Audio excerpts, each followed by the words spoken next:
Olá, hoje nós vamos falar sobre um tema muito interessante que tem relação com tudo que a gente vive, né? Seja na vida pessoal, nos nossos momentos de lazer, na vida corporativa principalmente. É um tema polêmico. Nós vamos falar sobre egoísmo. Nós vamos falar sobre a possibilidade desse egoísmo estar no DNA humano como uma forma realmente presente e impossível será de ser superado, né? É a nossa reflexão de hoje e espero que vocês gostem. Especialmente vamos nos socorrer de alguns filósofos, né? Para nortear o nosso pensamento e buscar as motivações e principalmente as consequências desse egoísmo, né? Que, como já dizia Aristóteles, ele não é um amor por nós próprios, né? Mas como uma desvairada paixão, algo sem controle que nós sentimos. Supera o amor e, no caso, eventualmente, de forma negativa, né? Tendo aqui o amor próprio como um sentimento positivo, né? De integração, e a gente vai ver também que tudo está interligado na nossa vida. Buscar essas motivações e principalmente as consequências é o nosso objetivo aqui nesta apresentação. Principalmente pensar quem nós somos e por que dos nossos atos decorre todo tipo de mazela, né? Ainda a miséria que graça no mundo, a busca desenfreada por bens materiais, pelo dinheiro, sofrimento das pessoas, as guerras, né? Aqueles conflitos que estão na nossa mente e com os quais a gente muitas vezes não consegue ser vitorioso. E aí, no curso da vida, esses conflitos se exteriorizam e resultam nisso que a gente vê no mundo. O homem é mau por natureza ou é a sociedade que o faz ficar assim, né? Reflexões que vêm de Maquiavel, de Rousseau, e com as quais a gente convive aí ao longo da história. E precisamos pensar nisso, porque à medida que nós vamos ganhando mais conhecimento, né, fazendo novas descobertas científicas, ampliando nossa capacidade de cultura e de entendimento da vida, pensamos que esta mazela do egoísmo ficaria sepultada no passado, mas não é muito bem isso que a gente vê no mundo hoje. E especialmente aqui vamos falar do mundo do mundo corporativo, né? Do egoísmo no mundo corporativo, suas causas, consequências principais, né? É uma breve apresentação, mas tem conteúdo para nossa reflexão. No mundo corporativo, o egoísmo nada mais é do que aquilo que a gente vê na vida, né? É uma falta de equilíbrio, é, é a nossa incapacidade, né, de saber conviver positivamente com a luz e as sombras que todos os seres humanos têm dentro de si, né? É aprender com esses momentos e superar, né, esta tendência. Comportamentos orientados predominantemente para o interesse próprio. Não muda muito daquilo que é, como eu disse, nas relações humanas. Entretanto, como no mundo corporativo nós estamos para vencer, né, os nossos limites e obter o nosso sucesso profissional, nossa sobrevivência, né, tornando melhor a nossa vida cada dia, a nossa vida dos nossos familiares e procurando fazer melhor a vida daqueles que nos rodeiam, né, com os quais convivemos. Esse egoísmo vai prejudicar o desempenho, né? Vai criar ambiente negativo, vai atrair inimizades, antipatias.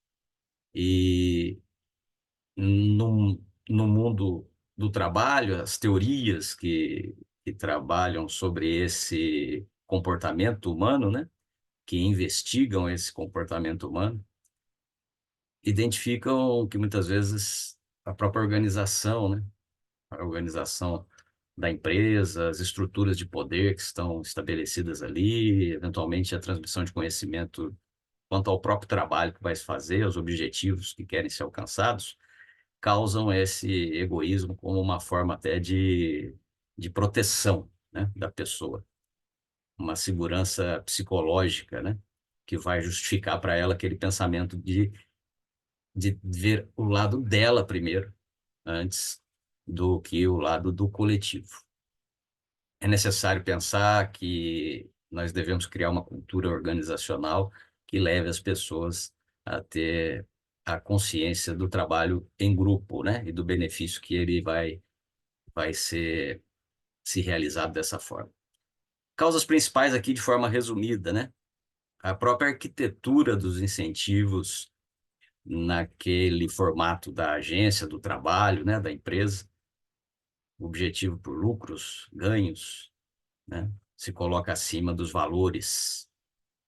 E aí, metas agressivas vão estreitando esse foco, vão elevando o risco de surgir essas condutas egoístas, antiéticas, né? De uma cultura sem trabalho em grupo. A liderança também exerce papel preponderante nisso, né? Narcisismo, a busca por protagonismo, ganância, né? Numa palavra direta, muitas vezes voltada aí à estrutura hierárquica, né? À carreira. Isso vai também amplificar esses comportamentos egocêntricos, vai gerar um efeito cascata nas relações humanas na empresa, né? Isso vai levar a essa baixa segurança psicológica, a uma cultura de silêncio organizacional no contexto de se fechar, né? De se isolar e de muitas vezes nem apresentar questionamentos, ideias positivas naqueles processos em que nós estamos envolvidos, né? A falta de coragem e até de apresentar no contexto das ideias, né? O medo de que isso possa ser entendido de forma errada, quando na verdade às vezes a pessoa que trabalha está querendo ajudar, né? Tem uma visão, um pensamento coletivo. E aí as pessoas se fecham, se silenciam, né? E tentam se proteger, garantir ali o seu sustento, o seu emprego de uma forma que é um comportamento egoísta, né? Mas também pode ser entendido como uma própria reação ao ambiente que está em volta dela. E aí isso também vai trazer essa estrutura de silos, né? Como se dá o nome, os isolamentos dentro dos departamentos da empresa, aquele comportamento de que isso não foi inventado aqui, e o receio de estabelecer novos caminhos, né? Implantar novas ideias, rejeitar aí experiências positivas que vêm de fora, só fazendo com que esse ciclo se repita, né?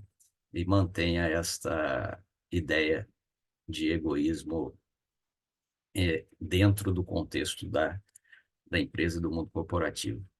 E aí as consequências, né, desse comportamento quase como resultante de um segundo ciclo, né? E uma repetição até desse primeiro ciclo de comportamento das causas, né? Conhecimento é ocultado, né? Há uma sabotagem sutil desse fluxo de conhecimento, de produção de conhecimento, onde o indivíduo finge que não sabe, ele se esquiva e, enfim, deixa de fazer parte de um contexto de transmissão de conhecimento e de aprendizagem que seria mútua, né? Poderia levar todos ao crescimento e aí exponencialmente a aceleração da fase seguinte, né? Quase aquela teoria dos retornos repetitivos que há em relação à tecnologia, né? A partir do momento que você compartilha seu conhecimento, você acelera esse processo e recebe também conhecimento do outro e todos ganham, né? Mutuamente. Uma outra consequência desse comportamento, a qualidade da decisão. Quando não se tem acesso a todas as circunstâncias, né?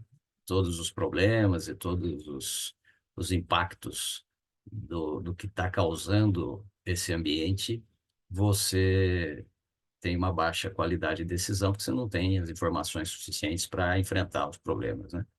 e aí por ignorância, no sentido de não ter esse acesso e das pessoas que se fecharam na transmissão daquilo que sabiam, isso vai cada vez mais gerar uma ideia de liderança egocêntrica, né, de concentração de poder, enfim. E isso vai, na sequência, gerar menos inovação, a menor capacidade de absorver experiências externas, aquela cultura do não foi inventado aqui, do não vai dar certo. Isso tudo vai criar fundamento para se manter, né? Esses silos, esse isolamento dos departamentos, dos setores da empresa, quando poderia se haver uma integração para a busca dos objetivos, né? Falta de conhecimento daquelas metas, né? Dos porquês, um sobreviver, né? Na verdade, se a gente for pensar assim, apenas a pessoa que vai e trabalha esperando só o pagamento do mês seguinte, né? Não está integrada na mensagem que a empresa tem, nos objetivos que a empresa tem, no potencial que ela pode ter como membro desta empresa, deste grupo de trabalho e do que ela pode receber de bom, né? É uma outra forma de egoísmo também. E aí essas metas mal desenhadas, que vêm de menos capacidade de decisão, por falta de informação, elevam os riscos, eleva a possibilidade de tomar decisões equivocadas, uma espécie de miopia, né? Surgem comportamentos antiéticos, as pessoas começam a ter outras formas de querer subir na hierarquia, se fecham também, silenciam sobre aquilo que poderiam transmitir para o crescimento de todos nesse contexto da empresa, né? E quando falamos aqui empresa, falamos mundo corporativo, nós também podemos pensar em todas as nossas relações humanas. Nosso círculo de amigos, naquele trabalho voluntário que nós fazemos junto a alguma entidade, na própria escola, faculdade, enfim, todos esses comportamentos que vêm desse egoísmo são quase que paralelos, né? E eles se repetem em todos os ambientes. Então temos que ter a consciência disso e a sabedoria para vencê-los, né? Para que os erros não se perpetuem no tempo, no espaço. E a gente vai pensar nisso também, sobre uma história que se repete. Vamos ver isso mais no finalzinho dessa apresentação. Falei dos bloqueadores de ideias, né? O egoísmo no mundo corporativo também tem o papel importante dos bloqueadores de ideias e como eles são alimentados, né? Por esse egoísmo. Aquilo que já foi dito, né? O silêncio organizacional, as pessoas têm medo de falar, né? Serem entendidos mal pelo chefe, né? O chefe ou a liderança, né? Usando uma outra nomenclatura. Eu faço muitas reflexões sobre termos atuais, né, que às vezes desvirtuam o verdadeiro sentido, né, daquilo que se faz, né? E aqui trago essa reflexão, né? Quando você passa a chamar um empregado, né, de colaborador, até que ponto você não está incutindo na mente daquela pessoa que você contratou para trabalhar que ele colabora, né? E quando alguém colabora, pode pensar, o subconsciente vai levar a pensar que ela está fazendo aquilo de forma voluntária. Então, nós precisamos pensar um pouco nesse sentido também, né? Da inovação de certas palavras que cria consequências, né? Comportamentais que também se inserem nesse quadro do egoísmo, né? Não há demérito nenhum em uma pessoa que eu contratei, que eu empreguei, ser chamada como tal, né? É um empregado que a empresa tem, mas ele se sentindo valorizado, sendo valorizado, ele vai ter a consciência de que ele colabora de fato com a empresa, executando bem o mistério para o qual ele foi empregado. E é nesse sentido que esta questão do silêncio organizacional também pode estar envolvida com um comportamento egoísta, porque um empregado que traga uma sugestão para a liderança, né, ou para a chefia, para aquele seu chefe imediato, havendo equilíbrio, né? Lembrem da imagem do yin e do yang que eu mostrei logo no começo. Havendo equilíbrio, ele não vai ser mal entendido. Não vai ser entendida a ação dele como uma forma de tentar protagonismo para tirar o lugar do chefe, né? Para subir na hierarquia da empresa. E muitas vezes as pessoas se calam por conta disso. E aí as ideias que elas têm morrem sem nascer, praticamente sem nascer, porque elas não foram divididas com outras pessoas, não foram levadas àqueles que têm o poder de decisão, né? Uma frase que me foi ensinada ainda no período da escola, né, do início dos primeiros anos de estudo, antes da faculdade, diz, né, que só sabe mandar quem sabe fazer. E, de fato, muitas vezes quem está envolvido diretamente com o processo está ali olhando a capacidade desse processo e está vendo as falhas, as consequências e pode colaborar enormemente para resolvê-los, né? Outra consequência, outro alimento do egoísmo desses bloqueadores de ideia é essa baixa segurança psicológica que também é resultado desse desequilíbrio na empresa, né? Desse medo de falar, né? Então não há um clima seguro nas relações profissionais para você propor algo que possa ser testado, mas que pode dar errado. E aí essas propostas não são nem faladas, ou quando faladas, elas já são descartadas, né? É preciso pensar nisso. Esse não foi inventado aqui, esse isolamento, silos, né, que eu mencionei anteriormente, já colabora para rejeitar essas ideias que vêm de fora da empresa, por experiências de outras, ou de fora do círculo de pessoas que decide. E aí se estabelece um muro, uma barreira que impede o crescimento de todos, né? E lembrando que o crescimento de todos vai resultar também num retorno financeiro, né, para todos. Porque se a empresa se mantém, se a empresa cresce, os empregos são mantidos, os salários podem ser melhorados, os méritos podem ser reconhecidos, isso numa escala hierárquica. E aí essa ocultação do conhecimento, o não falei, eu fiquei com medo, eu fiquei inseguro, faz também com que alguns retenham esse conhecimento não por esse medo, ou por esta insegurança, mas como uma forma de usar aquilo como uma moeda de troca. E aí, infelizmente, a maioria paga por esses poucos, né, que agem mal, né, querendo se sobrepor, né, fora desse contexto de equilíbrio nas relações humanas, especialmente aqui nas relações profissionais.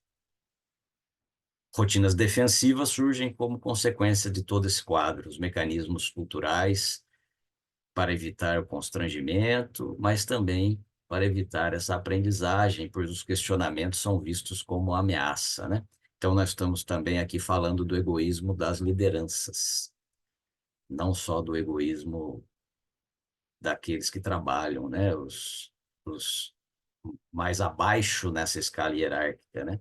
Que podem compartilhar entre si conhecimentos para melhorar essa rotina de trabalho deles, mas também o egoísmo que vem da liderança, uma insegurança em relação à própria manutenção dos líderes, né? E aí isso me faz lembrar de um outro pensamento, né? Que fala, que alerta e que ensina que a liderança mais capaz é aquela que quer perto dela as pessoas que têm mais capacidade também para auxiliá-lo, né? E que não adianta você ser líder num contexto de ter uma casa vazia, né? Uma empresa vazia, de produzir aquilo que ninguém compra, de oferecer serviços que ninguém quer, né? Pensamos nisso e tragamos essa ideia para as relações humanas, né? Ser simpático, ser acolhedor, empático, né? Possíveis soluções para isso tudo, né? No mundo empresarial, redesenhar esse modelo de incentivo, né? E estabelecer, identificar o problema, e estabelecer ali um caminho para conscientização, né? Resultados coletivos, aprendizados coletivos, e não só aquelas metas numéricas, aqueles objetivos, mas também qualidade, né? enfim, isso não vai livrar a empresa daquele dia a dia, né? De dispensar pessoas que não estão é, integradas nesse processo. Isso não vai criar também um mundo de maravilha, né? A gente não pode ter essa ilusão também, a utopia, mas podemos fazer do nosso dia a dia sempre um dia a dia melhor, né? Buscar essa condição para nós, até porque passamos mais tempo no trabalho do que no nosso lazer, com a nossa família, junto às pessoas que amamos, né? Isso precisa ter muito claro na nossa mente. Um outro caminho, uma outra solução, fortalecer justamente com essa cultura, né, de amparo aí e de conscientização de trabalho em grupo, fortalecer uma segurança psicológica, né? Canais de comunicação, reuniões para ideias, o brainstorm, né? Técnicas conhecidas, algumas mais eficazes, outras menos, mas estabelecer essa consciência e dar a oportunidade das pessoas falarem, né? A rotina de voz, aí, os mecanismos institucionais para que as pessoas tragam as suas ideias sem medo, né? Sem serem ridicularizadas por isso, sem pensarem que correm o risco de serem dispensadas apenas por isso. E isso leva a uma liderança menos centrada nela, né? E mais consciente de que ela deve fazer jus a esse termo, né? Liderança. Ela tem responsabilidade de chefia, naturalmente, mas deve também ter essa consciência de liderança, né? De dar às pessoas que trabalham com ela, que são lideradas por ela, que são chefiadas por ela, esta tranquilidade, né? Essa consciência do funcionamento de todo o ambiente corporativo. E trazer oportunidades, né? Para que não haja essa cultura de não foi inventado aqui, não vai dar certo, isso já foi tentado e não foi bem sucedido anteriormente, né? Criar oportunidades para que haja portas para a entrada dessas ideias e formas de medir essas ideias, testar essas ideias, medir a eficiência dessas ideias, a eficácia, entre outras. O egoísmo, Oscar Wilde, né? Eu também aqui me enrolo com algumas letras muitas vezes. Oscar Wilde nos ensina, né? O egoísmo não é viver a nossa maneira, mas desejar que os outros vivam como nós queremos. Então precisamos pensar nisso. Nós temos que ter consciência de que estamos integrados num contexto que as pessoas vão fazer coisas de uma forma diferente da que nós fazemos. Naturalmente, há padrões, né? Há regras, há comportamentos que devem ser seguidos. Isso num contexto de trabalho já bem organizado, né? Mas, como eu disse, podem surgir ideias, podem surgir soluções, podem surgir sugestões que aprimorem este dia a dia que já existe. Então, nós não podemos achar que temos que moldar as pessoas ao nosso jeito nas relações humanas. Nós temos que nos sujeitar, né, e nos disciplinar aos protocolos, aos programas. Mas podemos muitas vezes pensar se aquele formato é o ideal. E essa liberdade é que temos que ter de poder falar, ser bem ouvidos e entendidos. Como eu disse, tudo está conectado. Então, nesse sentido, precisamos pensar o passado para compreender o que vivemos hoje e idealizar e projetar um futuro, né? Isso já na filosofia clássica, Heródoto já nos ensinava, né? Já nos ensina. Tudo está conectado. Então, as nossas ações egoístas, as nossas ações de se fechar, as nossas ações de se calar, elas vão gerar efeitos que vão resultar para nós também em alguma consequência. E aí, essa mensagem final do próximo tema que vamos tratar oportunamente, né? Se hoje falamos do egoísmo, vamos falar da esperança, né? A vida tem a cor que a gente pinta, já diz uma frase bastante popular, né? Então você pode escolher qual é a cor que você quer aplicar na sua vida. Você pode ser tanto aquele que se maravilha pela beleza das pétalas que cai da árvore, pela cor que elas têm, ou pode ser aquela pessoa que está se incomodando porque precisa varrer a calçada e não teve o olho suficientemente preparado como janela do espírito para ver a beleza deste momento, né? Para pensar na casa que tem, na calçada que pode varrer com a sua saúde, e principalmente na beleza da árvore que dá essas pétalas no chão, né? As flores, ou enfim. Você pode escolher, e espero que saiba, né? Saiba escolher momentos de tristeza, de dificuldades, de desânimo, né? Mas não se deixe abater aí por essa tentação. E procure pensar nisso tudo que eu disse e evitar, né, que no seu trabalho, na sua vida, em qualquer área da sua vida, você aplique esse pensamento egoísta, né? E seja egoísta. Não seja egoísta. Seja feliz. Faça as pessoas felizes. Isso também se aplica e principalmente se aplica ao mundo corporativo, onde você trabalha, qualquer que seja o trabalho que você faz, ele tem a sua importância, porque você é importante. Algumas fontes de pesquisa aqui para quem quiser, né? Eu quero aqui agradecer essa breve oportunidade. Você está aí assistindo o meu canal no YouTube, dá um like, curta, compartilhe, faça seus comentários, né? A ideia é trazer mensagens positivas ocasionalmente, mesmo que os temas a serem abordados sejam temas complicados. Trazer oportunidades de fazer o mundo mais leve, principalmente aprender, né? Aprender. Aprender mutuamente, inclusive. Deixe seus comentários. Tem o meu e-mail no final aí da apresentação. Mande um e-mail para mim, se você quiser, eu envio para você o PDF que eu estou apresentando aqui, né? E mais algum material que seja pertinente. Especialmente aqui, trago neste livro, o meu livro mais recente, sempre em frente, caminhar em frente, enfrentar os desafios da vida, a consciência de cada um para o poder da ação que tem, né, no seu dia a dia. Então, se você quiser também adquirir esse livro, são 200 páginas, reflexões, esses temas estão lá dentro, né? É, Você pode mandar um e-mail para mim e a gente entra em contato para falar sobre isso, sobre a venda, como é que você pode receber esse livro na sua casa. R$ 65, já gratuitamente as despesas de envio para você. E também, aqui, para que você me conheça melhor, o meu currículo profissional, né? E os temas que eu tenho para apresentação na sua empresa, temas corporativos que podem ser desenvolvidos aí como um programa, né? E todos esses temas estão interligados, ou também somente um deles, né? Também pode enviar aí o seu e-mail, né? E você vai obter informações sobre o meu trabalho.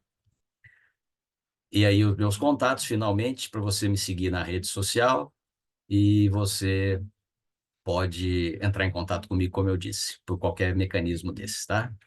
Dê um like, curta o meu canal e eu agradeço muito a você, ao apoio e todo o acompanhamento que você vai fazer em relação a esse trabalho que nós estamos desenvolvendo aqui. Um grande abraço.